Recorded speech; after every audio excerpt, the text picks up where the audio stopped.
tem seu dízimo, sua oferta, oferta do terreno, pode estar entregando aqui em nome do Senhor Jesus.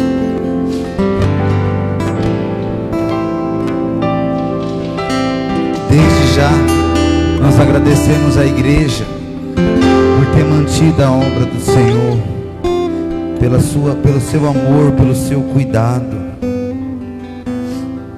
Glória a Deus. Os pastores estão chegando, eles estão em Pardinho, atrasou um pouco, mas logo, logo eles estão aqui, em nome do Senhor Jesus. Aleluia. Vocês estão bem? Glória a Deus. Vamos à palavra do Senhor esta noite. É um versículo bem conhecido, está lá em Jeremias, capítulo 29, verso 11.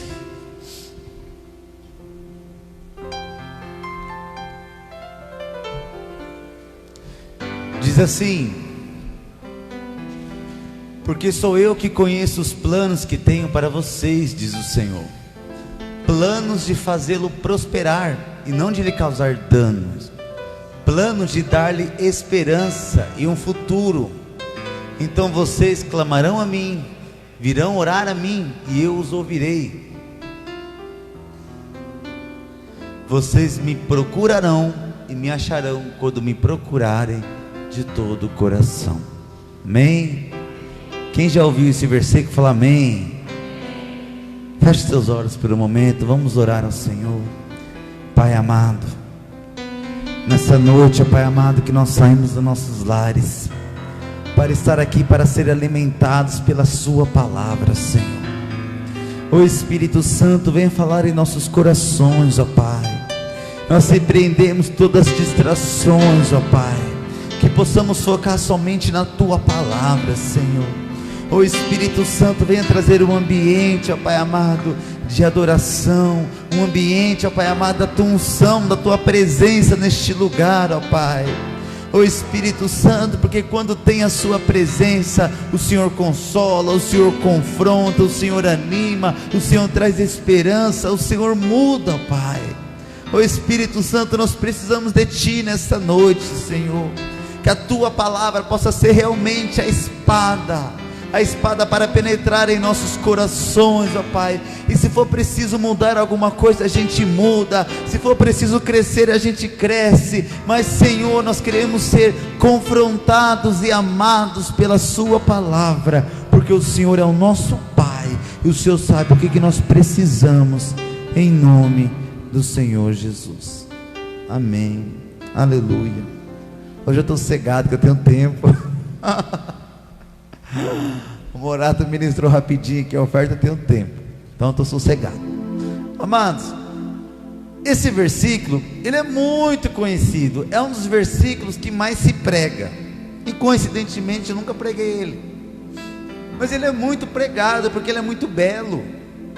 É o próprio Deus dizendo: eu que sei o pensamento que eu tenho sobre vocês, e o pensamento, o plano é de paz e não de mal. Pode até deixar lá o versículo 11. É pensamento de bênção, de paz. Quando a gente vê um versículo desse, a gente se sente bem, a gente se sente confortado, alegre, contente com o Senhor. Mas esse versículo, ele é o versículo 11, ou seja, ele é um texto no meio de um contexto, porque começa no 1. Então nessa noite eu gostaria que nós meditássemos sobre esse texto, começando pelo início. É uma carta do profeta Jeremias a um povo que estava no cativeiro babilônico. E olha que esse profeta, olha que a carta dizia, está lá no verso 1. Este é o conteúdo da carta que o profeta Jeremias enviou de Jerusalém aos líderes que ainda restavam entre os exilados, aos sacerdotes, aos profetas e a todo o povo que Nabucodonosor deportara de Jerusalém para a Babilônia. 2.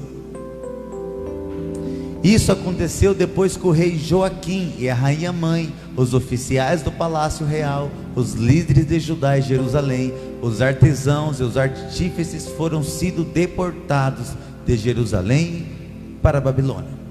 Então o início mostra uma carta que o profeta Jeremias escreveu através de uma revelação de Deus e mandou para os exilados. Mas esses exilados, que era o povo de Jerusalém e Judá, não eram pessoas simplesmente só o povo, não. Lá estava o rei, estavam os oficiais do palácio, estavam os artesãos, estavam os sacerdotes, estavam os líderes, estavam os mestres, os pastores. Uma carta que Deus destinou a todo mundo. E por que o povo estava exilado? Aquela nação de Jerusalém, de Judá, era uma nação que se esqueceu de Deus, que abandonou a Deus. É uma nação ímpia, idólatra. E Deus ia trazer uma correção para a vida deles, por mais que eles ainda não tinham entendido. E eles estavam todos lá, num cativeiro babilônico, fora da sua cidade. E Deus começa a escrever uma carta, e essa é a primeira carta que Deus destina a eles. E vamos ver um pouco o conteúdo dessa carta. Verso 4: Assim diz o Senhor dos exércitos, o Deus de Israel, a todos os exilados que deportei de Jerusalém para a Babilônia.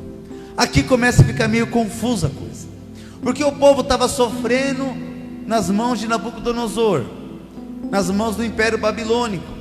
E o povo estava clamando: Deus, cadê o Senhor? Deus, me tira daqui, eu não quero ficar aqui, eu quero a minha cidade, eu quero a minha terra. Aí Deus escreve uma carta para o povo, e Deus diz: eu deportei vocês. Isso foi um balde de água fria para o povo, porque eles acharam que foram simplesmente o inimigo que fez aquilo. E Deus deixou bem claro: fui eu que deportei vocês da sua cidade para viver cativo na Babilônia. Como eu já preguei aqui um dia, Deus chamou Nabucodonosor de meu servo, porque Deus ia usar para tratar o povo. Deus poderia muito bem ter deixado assim o povo pensando que aquilo era o inimigo, mas Deus deixou bem claro que aquilo era uma ação de Deus.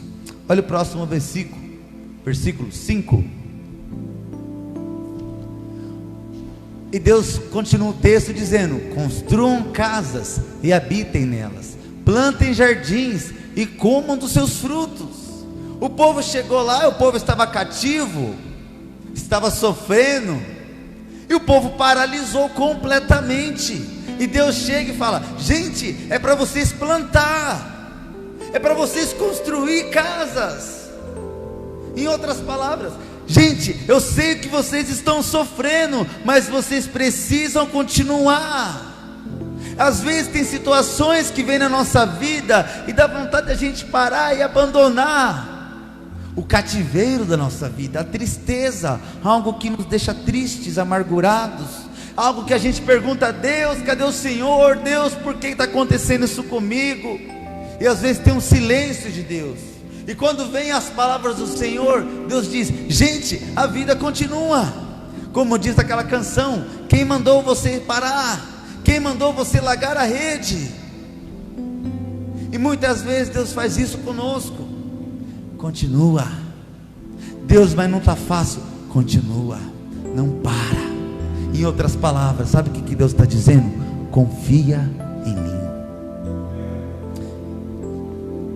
E o povo nem casar queria. Olha o próximo versículo. E Deus continua: gente, casa e tenham filhos e filhas. Escolham mulheres para casar com seus filhos. Deem as suas filhas em casamento, para que também tenham filhos e filhas. Multipliquem-se e não diminuam. O povo começou a diminuir. O povo começou a viver como um mendigo naquela cidade. Eles não queriam trabalhar, eles não queriam plantar, eles não queriam construir casas, eles não queriam nem mais ter filhos, ter família. Aí Deus chega, aí Deus fala: gente, eu levei vocês para o cativeiro, eu quero que vocês continuem, vamos trabalhar. E por que vocês estão diminuindo? Não, não é para vocês diminuir, é para vocês continuar crescendo. Multipliquem-se. Deus não chegou e falou assim: eu vou tirar vocês daqui. Não, Deus simplesmente chegou e falou: eu levei vocês, mas eu quero que vocês plantem, eu quero que vocês trabalhem, eu quero que vocês casem. Em outras palavras, eu quero que vocês continuem a vida de vocês. Mas Deus, olha esse sofrimento, olha essas percas, olha essa dor, olha essa pandemia. Continua, não para. Continua, confia em mim. O que mais? 7.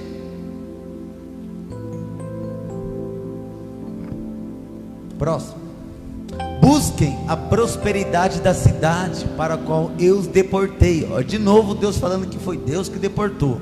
E orem a mim, ao Senhor em favor dela, porque a prosperidade de vocês depende da prosperidade dela.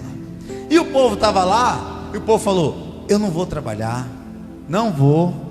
Eu não gosto de Nabucodonosor, é ele o causador de tudo isso. Eu não gosto desse império babilônico, está fazendo a gente sofrer. E o povo simplesmente paralisou. Aí Deus manda uma carta para o povo que está sofrendo. Aí Deus fala: gente, vocês precisam entender que a sua prosperidade depende da prosperidade da nação. E às vezes a gente é assim, a gente não concorda com o nosso encarregado, ou a gente não concorda com o nosso prefeito ou governante, e a gente para. E a gente não entende que a prosperidade da empresa, que a prosperidade da cidade, da nação, depende, a nossa prosperidade depende da prosperidade da nação, do nosso trabalho, da nossa vida. E eles simplesmente falaram: eu não vou fazer mais nada. E Deus falou: eu quero que vocês orem, para eu abençoar vocês. Eu quero que vocês façam as suas partes. Não importa se é Lula, se é Bolsonaro, se é Pardini, se é Ielo, não interessa. Eu quero que vocês façam a sua parte. Busquem, orem, porque a prosperidade sua depende da prosperidade da sua nação. Então Deus começou a dar uns puxão de orelha no povo, porque o povo estava numa depressão, estava numa tristeza, o povo estava parado por causa do seu próprio estado. E é esse momento de dor e sofrimento que o inimigo mais acha brecha nas nossas vidas. É nos cativeiros das nossas vidas. É no momento que dá vontade nem de vir à igreja, momento que dá vontade só de ficar no Netflix, só de ficar no seu quarto. Por quê? Porque tem cativeiro, está sofrendo, é uma amargura, é uma tristeza, e dá vontade de parar. Aí o diabo vê a gente querendo parar, aí Deus chega e fala: gente, continua, a vida continua, vamos, luta, não para, vocês vão conseguir. É engraçado isso em Deus. Deus poderia muito bem chegar e fazer assim: pronto, Nabucodonosor cai, o império babilônico cai, o povo volta para a sua cidade. Deus poderia fazer assim na sua causa, e às vezes Ele não faz. E as únicas coisas que Deus chega e Deus fala é: continua, confie em mim, eu sou seu pai, eu sou seu criador. Como a Roberta ministrou, eu sou o oleiro, vocês são barro. Vocês precisam confiar no meu trabalho. Verso 8, próximo. Porque assim diz o Senhor dos exércitos, o Deus de Israel: não deixe que os profetas e adivinhos que há no meio de vocês os enganem. Não deem atenção aos sonhos que vocês o encorajam a terem. Eles estão profetizando mentiras em meu nome. Eu não os enviei, declara o Senhor. Aí o que aconteceu? O povo estava numa sofrência. Sabe aquela sofrência? Parecendo aquelas músicas sertanejas. O povo estava numa sofrência, Aí os sacerdotes, os profetas que estavam lá, olhando o povo sofrer, começou a chegar e falar assim: gente, está acabando, Nabucodonosor vai ser destruído. Logo, logo o Senhor está voltando, pegar e vai voltar a gente para Jerusalém. Deus vai destruir o inimigo. E os profetas e sacerdotes começou a falar palavras que não veio de Deus. Começou a mimar o povo que estava no cativeiro babilônico. Mas Deus deixou bem claro através do profeta Jeremias que quem levou o povo para ser cativo foi o próprio Deus. E o povo estava assim, os sacerdotes: gente, vai dar tudo certo, a tempestade vai acabar, você não vai ter luta, você vai ter uma vida boa. E começou a pregar isso, e simplesmente Deus começou a falar: não, não foi isso que eu estou falando. Ou seja, o profeta Jeremias está falando uma coisa, e os sacerdotes e profetas estavam falando outra. Só um exemplo, capítulo 23, verso 17. Olha o que eles falavam: assim diz o Senhor dos Exércitos, não ouça o que os profetas estão profetizando para vocês. Eles o enchem de falsas esperanças, falam de visões inventadas por eles mesmos e que não vêm da boca do Senhor. E vivem dizendo, aqueles que desprezam a palavra do Senhor, vocês terão paz. É que o povo gosta de ouvir, né? Não, a gente não gosta de ouvir isso. Aí é que os profetas falavam: vocês terão paz. E todos os que seguem a obstinação dos seus corações dizem: vocês não sofrerão desgraça alguma. A gente ama ouvir essas coisas. O povo no cativeiro babilônico, aí os profetas chegando: gente, calma, vocês vão ter paz, vai dar tudo certo, fica sossegado, Deus está chegando, vocês não vão sofrer não. E Deus está dizendo: mas eu não estou falando isso, mas é o que o povo quer ouvir. Eu vou dar um exemplo. Eu mesmo já recebi inúmeras profecias que eu ia ser um adorador, que é cantar, que é louvar. Alguém já viu eu cantando? Eu acabei de cantar, eu dei uma experiência. Mas por que falam isso para mim? Porque é o que o povo quer ouvir. É engraçado que nos 5 ministérios para a edificação da igreja não tem cantar, mas as profecias hoje, Deus está te chamando para você louvar. E sabe o que eu acho engraçado? Eu não vejo uma profecia: Deus está te chamando para você ser um líder de célula, para você ir para a intercessão, para você limpar a igreja. Não, para você ser um evangelista, um missionário, um mestre. Por quê? Porque o povo não quer ouvir essas coisas. E muitas vezes os profetas estão falando o que o povo quer ouvir. E o que o povo quer ouvir é: vai ficar tudo bem, você não vai ter luta, você não vai ter dívida, você não vai ter problema. E era isso que estava acontecendo. Verso 18: mas qual deles, olha o que Deus diz, mas qual deles esteve no conselho do Senhor para ver e ouvir a sua palavra? Quem deu atenção e obedeceu a minha palavra? Vejam, a tempestade do Senhor, a sua fúria está solta, um vendaval vem sobre a cabeça dos ímpios. A ira do Senhor não se afastará até que Ele tenha completado os seus propósitos. A ira do Senhor não iria se afastar até Deus completar os seus propósitos. Em dias vindouros, lá na frente, vocês o compreenderão claramente. Irmão, tem coisa que a gente não entende porque a gente passa. Tem perca que a gente não entende, pandemia a gente não entende, tem coisa que acontece na nossa família que a gente não entende. E Deus está falando: eu sei, mas em dias vindouros vocês entenderão. O cativeiro babilônico demorou 70 anos. Então, obviamente, quando acabou, muitas coisas o povo entendeu porque passou por aquilo. Mas quando a Bíblia diz claramente, esse claramente, irmãos, eu creio que não é nem mais nessa terra. Deus está dizendo que em dias vindouros vocês o compreenderão. Deus está dizendo, um dia vocês vão compreender os meus caminhos, propósitos, e por que eu permiti, ou até causei certas coisas. Um dia vocês entenderão claramente. É o momento que você vai chegar no céu, e o Pai vai olhar para você e falar: senta aqui, filho, agora eu vou te explicar por que você passou por aquilo, claramente. Mas é em dias vindouros.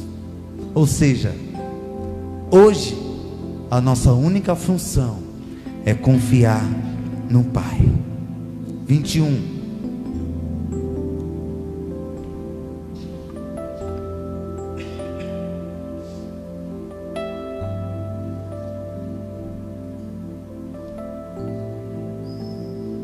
Olha que Deus diz: eu não enviei esses profetas, mas eles foram correndo levar a sua mensagem. Eu não falei com eles, mas eles profetizaram. Mas se eles tivessem comparecido ao meu conselho, anunciariam as minhas palavras ao meu povo, e teriam feito com que se convertessem do seu mau procedimento e das suas obras más. Deus está dizendo: o que eles estão falando aí não vem de mim. Eles estão num negócio assim, que vai dar tudo certo, que você não vai ter luta, que você vai ter só vitória. E Deus está dizendo, e esse é o problema, irmãos. Quando a gente chega, a gente prega só isso, vem uma pandemia, vem uma dor, vem uma perca, vem um desemprego, vem uma doença, vem um tumor, vem um câncer, e a pessoa para, porque ela foi acostumada a ser mimada pelo Evangelho. É aquela pessoa, porque a gente sabe, eu mesmo sei o que a gente quer ouvir. Aí Deus fala: se eles tivessem me consultado, o meu povo ia se converter dos seus procedimentos e das suas obras más. E é isso que Deus quer de nós. Deus quer que tenha uma mudança de mente. Deus quer uma maturidade das nossas vidas, para quando vir uma pandemia, para quando vir uma dor, uma perca, um sofrimento, aquilo não nos abala. O problema de você ficar falando que vai dar tudo certo é quando não dá certo. Esse é o problema. E era isso que estava acontecendo. Eu vou dar um exemplo.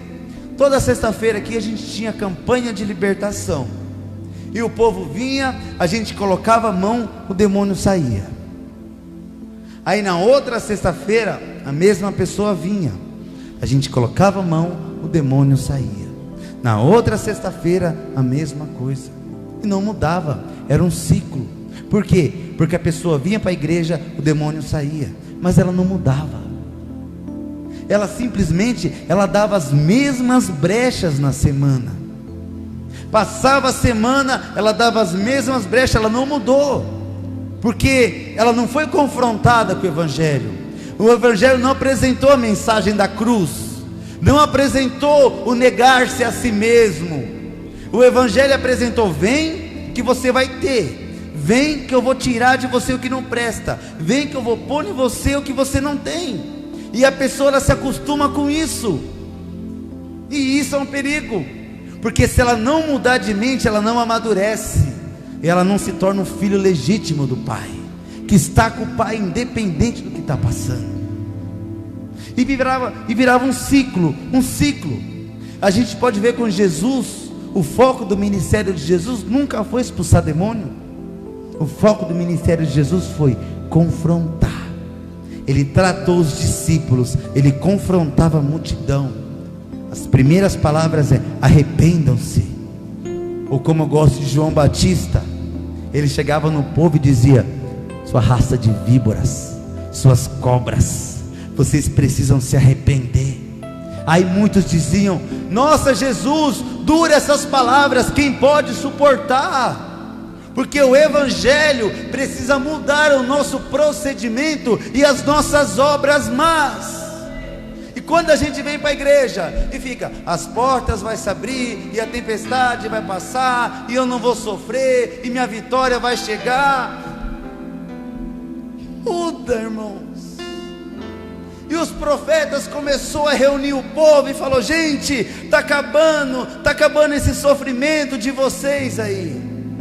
E mal eles sabem que não estava nem começando. Olha o verso 23.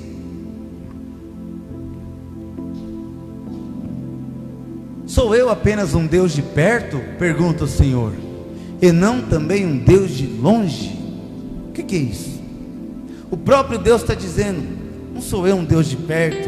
É aquele momento que Deus está quase palpável, aquele momento que você vem para o culto e você sente a presença de Deus, aquele momento que você acorda e você já sente. É o Deus de perto. Aí Deus fala: eu também não sou o Deus de longe. Não é que Deus está longe, é que a gente sente Deus longe. E Deus está falando: eu estou falando para vocês que tem momentos que vocês sentem que realmente eu estou longe. É o momento que Deus cruza os braços. Ele está perto, mas a gente não sente. O povo estava naquele cativeiro babilônico, sofrendo. Deus, me tira daqui, cadê o Senhor? Eu preciso do Senhor, eu quero voltar para a minha cidade. E Deus estava lá, mas estava assim. Aí tem momento que Deus está olhando para nós e está assim, com os braços cruzados. Aí Deus fala: vocês precisam confiar em mim, porque eu sou um Deus de perto e um Deus de longe. Tem momento que eu sou bem perto, mas tem momento que vocês vão me sentir longe. Mas eu quero que vocês saibam que eu sempre estou com vocês. Olha o capítulo 28, verso 2. O título diz: o falso profeta Ananias.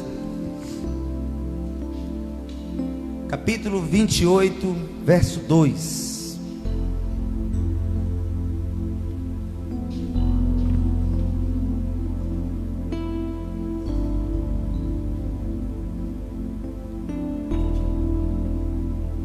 Assim diz o Senhor dos exércitos, Deus de Israel. Olha o que o profeta dizia: eis que te digo, volta lá meu querido, estou no meio da profecia. Eis que te digo, quebrarei o jugo do rei da Babilônia. E o povo: glória a Deus. Continua, 3. Em 2 anos trarei de volta a este lugar todos os utensílios do templo do Senhor, que Nabucodonosor, rei da Babilônia, tirou daqui e levou para a Babilônia. E o povo tudo: glória a Deus, aleluia, é isso que nós queremos, Deus, se vinga do inimigo. 4. Também trarei de volta para este lugar o rei, o filho dele, rei de Judá, e todos os exilados de Judá que se foram para a Babilônia, diz o Senhor, pois quebrarei o jugo do rei da Babilônia. E o povo todo: glória a Deus, aleluia. Eis que te digo, a sua vitória está chegando, aleluia. Dentro de 2 anos isso aqui vai acabar. Dentro de 2 anos vocês não vão ter mais nada. Era isso que esse profeta Ananias estava profetizando. Vamos continuar, vai, não me empolga aqui, depois eu atrapalho. 5. Então o profeta Jeremias, aí entra o profeta no meio, respondeu ao profeta Ananias, diante de todos os sacerdotes, de todo o povo que estava no templo do Senhor: amém, que assim faça o Senhor, que o Senhor cumpra as palavras que vocês profetizou, trazendo os utensílios do templo do Senhor e todos os exilados da Babilônia para este lugar. Entretanto, ouça o que eu tenho a dizer a você e a todo este povo que está ao redor. Os profetas que procederam a você e a mim, desde os tempos antigos, profetizaram guerra, desgraça e peste, que é a pandemia, contra muitas nações e grandes reinos. Mas o profeta que profetiza prosperidade será reconhecido como verdadeiro enviado do Senhor, se aquilo que profetizou se realizar. Então o profeta Ananias tirou o jugo do pescoço de Jeremias e o quebrou. e disse diante de todo o povo: assim diz o Senhor, e deste modo que eu quebrarei o jugo de Nabucodonosor, rei da Babilônia, eu tirarei do pescoço de todas as nações, no prazo de 2 anos. Diante disso, o profeta Jeremias se retirou. Então está lá a multidão, e o profeta falando: vai acabar, 2 anos vai acabar, a gente vai ter a nossa vitória. Aí o profeta Jeremias chega no meio do povo, no meio do sacerdote, e fala: eu não estou entendendo, porque eu e os profetas anterior a nós profetizou a doença, a desgraça, a pandemia, a peste, que é o princípio de dores, o que nós conhecemos hoje como o que está em Apocalipse, o fim. E o profeta Ananias falando: gente, a sua vitória está chegando, vai dar tudo certo, dentro de 2 anos a sua vitória está chegando. E o profeta Jeremias fala: mas eu não entendo, por que que vocês não pregam a verdade, mesmo que o povo não goste? Irmãos, quando eu preguei Apocalipse 16 aqui, as taças do juízo de Deus, meu Deus do céu, mas é bíblico, está na Bíblia, o povo precisa se converter, o povo iria para o inferno. Nós precisamos entender que aquele povo estava cativo no Império Babilônico, porque aquele povo era idólatra, era ímpio, e Deus falou: vou tratar vocês. Por quê? Porque Deus queria salvar aquela nação. E como que Deus vai tratar? Surra. Sabe o famoso vim pela dor? Sabe o famoso: eu estou com uma doença, eu estou com sofrimento, eu não estou bem, eu estou endividado, eu preciso buscar a Deus, eu preciso ir para a igreja. Às vezes quando está tudo bem, a gente não está aqui. Aí Deus olha e fala: preciso fazer alguma coisa, senão você vai para o inferno. E é o momento que Ele cruza os braços. Irmãos, e quando Deus cruza os braços, a gente sabe o silêncio de Deus, o quanto dói, o quanto que a depressão machuca, o quanto que a falta de vontade de viver machuca, o quanto que uma canção não faz mais sentido, o quanto que o seu dinheiro não faz mais sentido, o seu relacionamento, a sua família, o seu trabalho, tudo começa a não fazer mais sentido. E é o momento que a gente está perdido, e a gente é que nem um filho pródigo: ai, que saudade, eu voltarei para o Pai.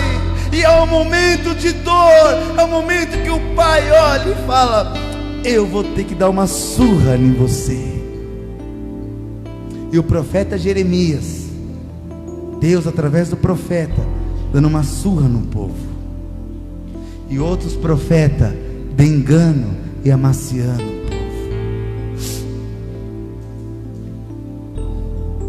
O profeta Ananias dizia que o império, que o cativeiro babilônico iria durar 2 anos.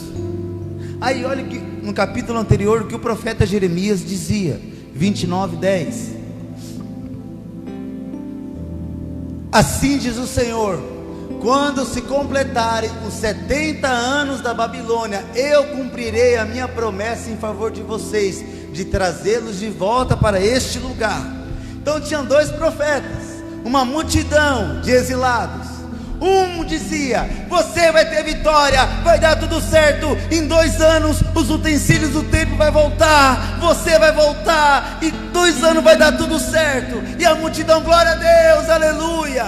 E por outro lado está aqui Jeremias, sozinho. Gente, 70 anos, Deus vai tratar vocês, 70 anos vocês vão ficar cativos. O que o povo prefere?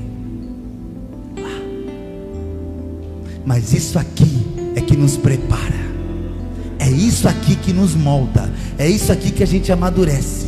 O problema do outro lado, o problema desse lado aqui é assim, em 2 anos vai acontecer. Passou 2, 3, 5, 10, 15. O povo não aguenta. O povo começou a sair. O povo começou a sair porque o povo não aguenta. conhecereis a verdade, e a verdade vos libertará.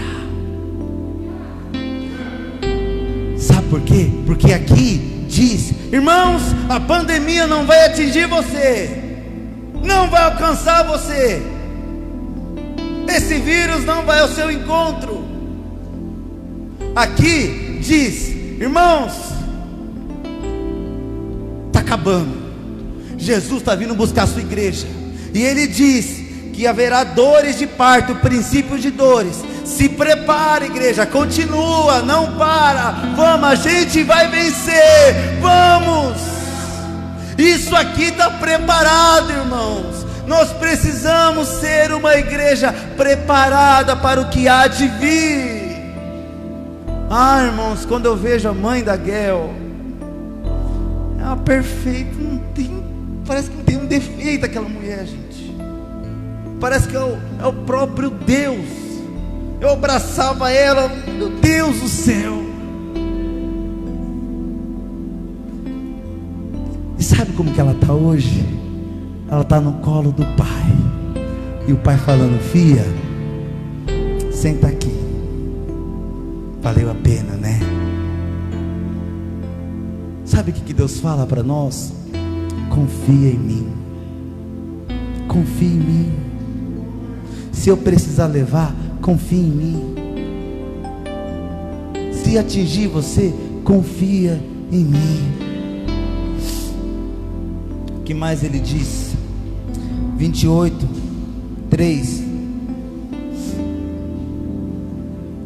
Em 2 anos trarei de volta a este lugar todos os utensílios do templo do Senhor, que Nabucodonosor, rei da Babilônia, tirou daqui e levou para a Babilônia. Capítulo 27. E olha o que Deus diz: então eu disse aos sacerdotes e a todo este povo: assim diz o Senhor. Olha o que o profeta Jeremias dizia: não ouça os seus profetas, que dizem que em breve os utensílios do templo do Senhor serão trazidos de volta da Babilônia. Eles estão profetizando mentiras. 18. Pode passar para o 18 já. Se eles são profetas e têm a palavra do Senhor, que implorem a mim, ao Senhor dos exércitos, pedindo que os utensílios que restam do templo do Senhor no palácio do rei de Judá em Jerusalém não sejam levados para a Babilônia. Aí ele está dizendo: se vocês querem, pede para mim. Vocês estão ouvindo uma mentira, porque tem um profeta aí dizendo que os utensílios do templo vai ser restituído no templo, e Deus está dizendo: não estou sabendo de nada, não é minha vontade isso ainda. Por que aquele profeta está falando isso? Se vocês quiserem, pede para mim. Olha o que Deus está dizendo. Por que ele está dizendo assim? Porque Ele é Deus, Ele é o Criador. Verso 21. Sim, assim diz o Senhor dos exércitos, Deus de Israel, acerca dos utensílios que restaram no templo do Senhor e no palácio do rei de Judá e Jerusalém. Serão levados para a Babilônia e ali ficarão até o dia em que eu os quiser buscar, declara o Senhor. Então os trarei de volta e os estabelecerei a este lugar. Deus está dizendo: vai ficar lá até o dia em que eu quiser buscar. Quando for da minha vontade, quando for do meu jeito, do meu propósito, quando eu ver que já deu, eu vou buscar e eu vou trazer. E essa é a nossa função: orar a Deus: Senhor, que seja feita a sua vontade. Venha um desemprego, que seja feita a sua vontade. Venha uma peste, que seja feita a sua vontade. Venha um terremoto, que seja feita a sua vontade. Enquanto o outro lado: Senhor, me dá, Senhor, me dá, eu quero agora, eu preciso, eu estou na luta. Nós precisamos aprender a confiar mais em Deus. E talvez a sua carne pense: mas que Deus metido é esse? Eu vou buscar quando eu quiser. Olha as palavras de Deus. Abusado ele. E por que ele é assim? Aí entra o que nós lemos, capítulo 29, verso 11, 10 e 11. Assim diz o Senhor, quando completar os 70 anos, tal, pode passar por 11. E por que Deus é assim? Porque é Ele que conhece os planos que Ele tem para as nossas vidas. Planos de fazer prosperar a nós, e não de causar danos. Planos de dar uma esperança e um futuro. Por que a gente tem que confiar no Pai? Porque os pensamentos e planos dele é perfeito. E segundo as palavras do próprio Deus, diz que nenhum dos seus planos podem ser frustrados. Não é de causar dano, é de esperança e um futuro. Deus olhou uma nação idólatra e falou: preciso converter todo esse povo no cativeiro. E tem momento na nossa vida que é cativeiro. E como que eu sei que está dando certo isso aí? Essa dor na sua vida. Olha onde você está hoje. Isso é plano dele. Só Deus e você sabe a dor, a luta que você está passando. Mas Deus está moldando a gente. E esse moldar, às vezes é um chinelo e é uma surra, mas está dando certo.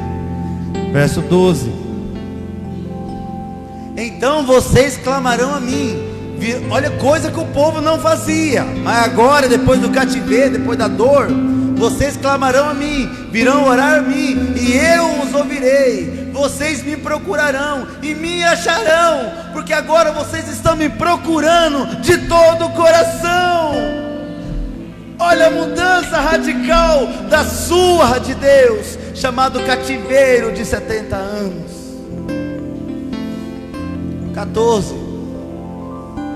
Agora já muda. Antes Deus estava lá longe, agora ele diz: eu me deixarei ser encontrado por vocês. É a gente, agora ele se deixa, ele nem se esconde.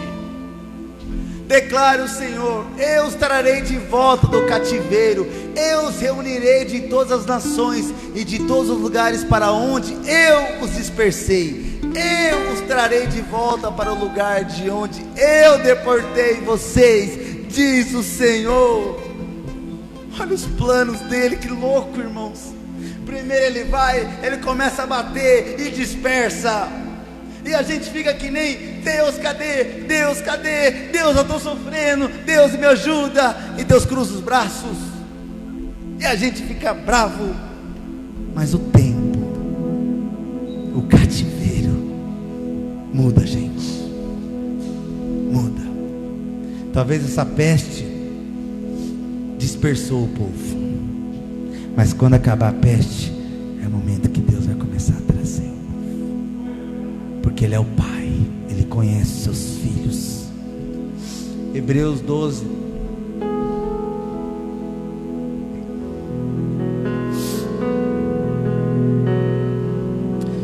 Vocês se esqueceram da palavra de ânimo que eu lhe dirigi como a filhos? Meu filho, não despreze a disciplina do meu Senhor, nem se magoe com a sua repreensão, pois o Senhor disciplina quem ama e castiga todo aquele a quem aceita como filho. Suportem as dificuldades, recebendo-as como disciplina. Deus os trata como filhos, pois qual filho que não é disciplinado por seu pai? Se vocês não são disciplinados, e a disciplina é para todos os filhos, então vocês não são filhos legítimos, mas sim ilegítimos. Além disso, tínhamos pais humanos que nos disciplinavam e nós os respeitávamos. Quanto mais devemos submeter-nos ao Pai dos Espíritos, para assim vivermos. Nossos pais nos disciplinavam por curto período, segundo lhe parecia melhor, mas Deus nos disciplina para o nosso bem, para que participamos da sua santidade. Qual que é o foco da disciplina do Senhor? A gente participar da santidade, a gente participar da eternidade. Esse é o plano dele para nossas vidas. E ele vai fazer o que for necessário, ele vai bater o que for necessário, para que eu e você seja salvo. E nós precisamos entender, põe o slide para mim. E nós precisamos entender que o nosso Deus,